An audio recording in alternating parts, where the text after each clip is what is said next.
और इसी बीच एक और बड़ी खबर आपको बताएंगे इंडोनेशिया से, जहां पर रोहिंग्याओं से भरी हुई नाव पलट गई है। इंडोनेशिया के आचे प्रांत पर नाव पलटने की खबर मिल रही है। समुद्र में पलटी है रोहिंग्याओं को ले जा रही नाव। तस्वीरें भी आ गई हैं सामने। 70 रोहिंग्याओं के मरने की और लापता होने का अंदेशा इसमें है। 75 रोहिंग्याओं को हादसे के बाद बचा भी लिया गया। म्यांमार से भागकर दूसरे देशों में शरण लेने की कोशिश इनके द्वारा हो रही थी। नवभारत टाइम्स के हवाले से ये खबर है, लेकिन देखिए तस्वीरें भी सामने आ गई हैं। इंडोनेशिया के आचे प्रांत की खबर है, जहां पर नाव पलट गई है। समुद्र में रोहिंग्याओं से भरी हुई ये नाव पलट गई। 70 रोहिंग्या ऐसे हैं जो या तो लापता हैं या फिर जो मर चुके हैं, लेकिन 75 रोहिंग्याओं को हादसे के बाद रेस्क्यू भी कर लिया है, सुरक्षित बाहर उनको निकाल लिया है।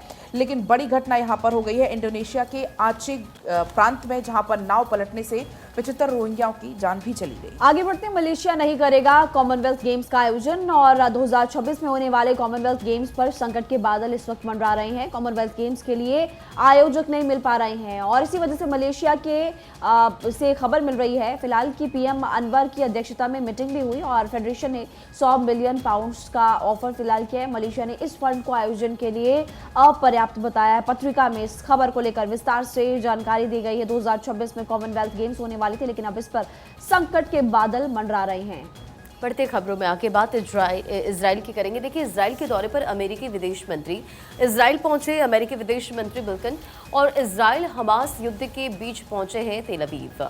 संघर्ष विराम की कोशिशों में जुटा हुआ है यूएस और इजरायली पीएम नेतन्याहू से मिले एंटनी बिल्कन, और युद्ध के बीच छठी बार बिल्कन का ये इजरायली दौरा है। पत्रिका के हवाले से खबर आपको बता रहे हैं। तो इजराइल के दौरे पर है अमेरिकी विदेश मंत्री। युद्ध के बीच छठी बार बिल्कन पहुंचे हैं और इजराइल पहुंचे अमेरिकी विदेश मंत्री बिल्कन। इजराइल हमास युद्ध के बीच पहुंचे हैं तेल अवीव। और रंजना, एंथनी ब्लिंकन वो नेता जो कि शुरुआती दौर में जैसे ही युद्ध छिड़ता है सबसे पहले वहां पर पहुंचते हैं। लॉयड ऑस्टिन वो नेता जो कि अमेरिका की तरफ से लगातार यूक्रेन के ऊपर और साथ साथ में इजराइल के ऊपर नजरें बनाए हुए हैं। फिलहाल इजराइल का दौरा। आगे बढ़ते हुए अगली खबर का रुख करते हैं। मुंबई से लोकसभा चुनाव में बॉलीवुड के सितारे स्वरा भास्कर, माधुरी दीक्षित, गोविंदा समेत कई नामों पर चर्चा हो रही है। सेलिब्रिटीज को महाविकास अघाड़ी गठबंधन और महायुति टिकट देने को तैयार हो गया है और हमने देखा भी इससे पहले कई सारे मुंबई में कांग्रेस से गोविंदा के द्वारा चुनाव लड़ा जा चुका है। और अगर हेमा मालिनी की बात करें तो वो भी मथुरा से एक बार फिर से चुनाव लड़ती हुई नजर आ रही है। तो सेलेब्स फिलहाल पॉलिटिकल करियर अपना शुरू करते हुए नजर आ रहे हैं और अब चर्चा ये भी की जा रही है कि महाविकास अघाड़ी और महायुति टिकट देने को तैयार हो गया कई सारे सेलेब्स को पलट। चलिए और अब आगे बढ़ेंगे। बड़ी खबर आपको बताएंगे। केजरीवाल पर बीजेपी का बड़ा हमला। स्मृति ईरानी ने कहा है केजरीवाल पर खुलासा गंभीर है। दस्तावेजों के जरिए तथ्य सामने आए। केजरीवाल ने शराब माफियाओं का फायदा पहुंचाया। शराब माफियाओं को केजरीवाल ने फायदा पहुंचाया, ये स्मृति ईरानी की तरफ से कहा गया है।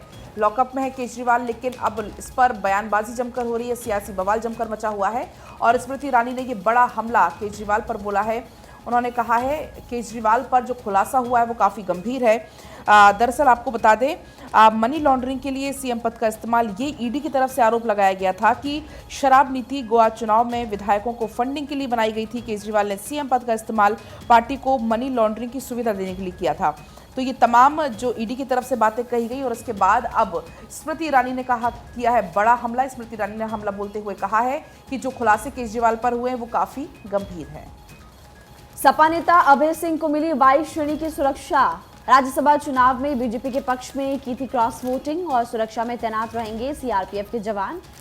समाजवादी पार्टी के नेता अभय सिंह को 22 श्रेणी की सुरक्षा दी गई है। सुरक्षा में सीआरपीएफ के जवान तैनात रहेंगे और सबसे बड़ी बात वो क्रॉस वोटिंग करते हुए नजर आए थे और इसीलिए उनको सुरक्षा की जरूरत को देखते हुए अब आपको बता दें कि सुरक्षा उनको 22 श्रेणी की दी गई है।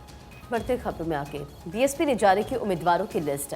पश्चिम बंगाल में उम्मीदवारों का ऐलान कर दिया गया है। 40 सीटों पर उम्मीदवारों का ऐलान कर दिया गया। देखिए, बीएसपी अध्यक्ष मायावती ने पहले ये घोषणा कर दी थी कि वो लोकसभा चुनाव अकेले लड़ेंगी, यानी किसी भी पार्टी के साथ उनका गठबंधन नहीं होगा।